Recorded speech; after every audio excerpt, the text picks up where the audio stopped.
Bab 16.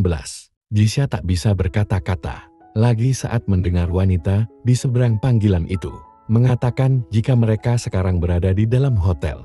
Memang apa yang akan dipikirkan oleh semua orang jika seseorang itu hanya berdua-duaan dengan seorang wanita di dalam satu ruangan. Apalagi ruangan tersebut adalah sebuah hotel.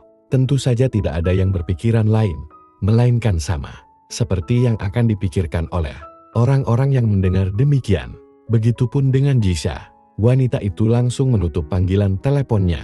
Wanita itu menyimpan ponselnya ke dalam tas. Tapi karena dia tidak ingin percaya begitu saja dengan apa yang dikatakan oleh wanita di seberang panggilan itu, dia masuk ke dalam kantor polisi dan langsung mempertanyakan tentang suaminya yang baru saja tertangkap dari kompleks perumahan elit di tempat tinggalnya. Dan benar saja, suaminya memang tidak berada di dalam kantor polisi. Jisha benar-benar bingung. Jika suaminya tidak berada di kantor polisi, lalu kemana suaminya? Dan jika ada seseorang yang sudah membebaskan suaminya, lalu kenapa para polisi yang berada di dalam mengatakan jika mereka tidak pernah menahan seseorang yang bernama Arga? Merasa bingung sendiri memikirkan apa yang terjadi, wanita itu memilih untuk masuk ke dalam Jisha Kosmetik daripada memikirkan suaminya yang akan membuat dia sakit hati sendiri. Di lain sisi, tampak seorang laki-laki tampan yang baru saja menyelesaikan aktivitas mandinya. Terlihat pria itu juga memakai kimono dan berjalan santai keluar dari kamar mandi.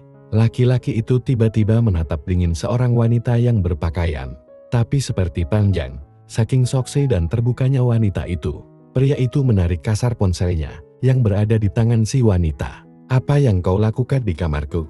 Siapa yang mengizinkan kamu untuk masuk ke dalam sini?" Terdengar suara bariton pria itu yang sangat dingin seperti sedang marah. Bukannya takut, tapi wanita itu malah mendekat dan ingin menyentuh rahang tegas pria itu. Tapi pria itu malah menepis tangan wanita bernama dia itu. "Keluar dari kamarku." Seperti benar-benar tak peduli sama sekali. Pria itu langsung saja mengusir dia dari kamarnya. "Kau berubah, Rega.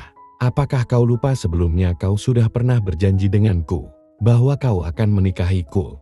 Wanita itu kembali mengingatkan kepada pria bernama Rega itu di mana si pria pernah berjanji jika dia ingin menikahinya. Menatap wanita yang berkata demikian dengan bibir yang menyeringai. "Iya, kau benar. Tapi itu sebelum kau menjadi wanita murahan yang mudah ditiduri oleh pria-pria kaya." Sinis Rega. "Tidak, Rega, kau hanya salah paham.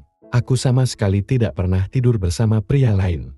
Dia memelas pada pria itu. "Vina," panggil Rega kepada sekretarisnya yang bernama Vina. "Iya, tuan muda," sopan dan langsung masuk ke dalam kamar hotel. Iya, Rega adalah seorang pria berkarakter bengis dan tak segan-segan menyakiti seorang wanita dengan tangannya.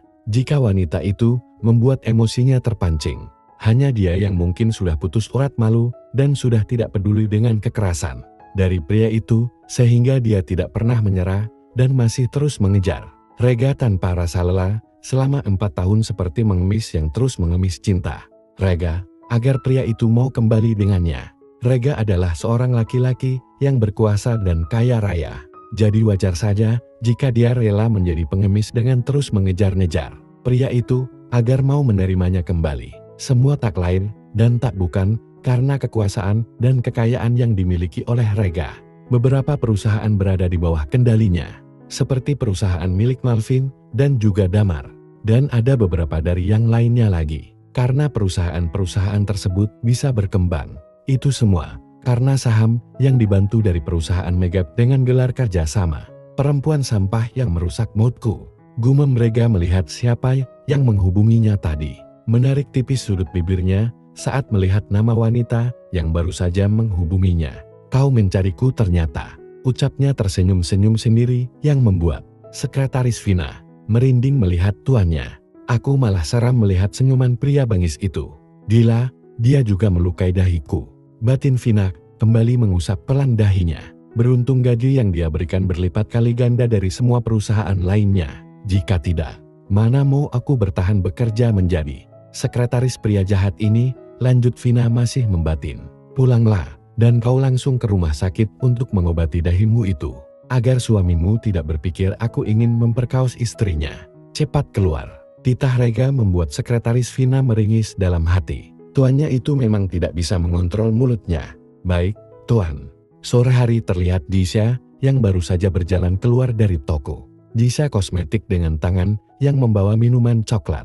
Wanita itu tampak buru-buru dan tak sengaja menabrak seorang pria, Brooke Biur.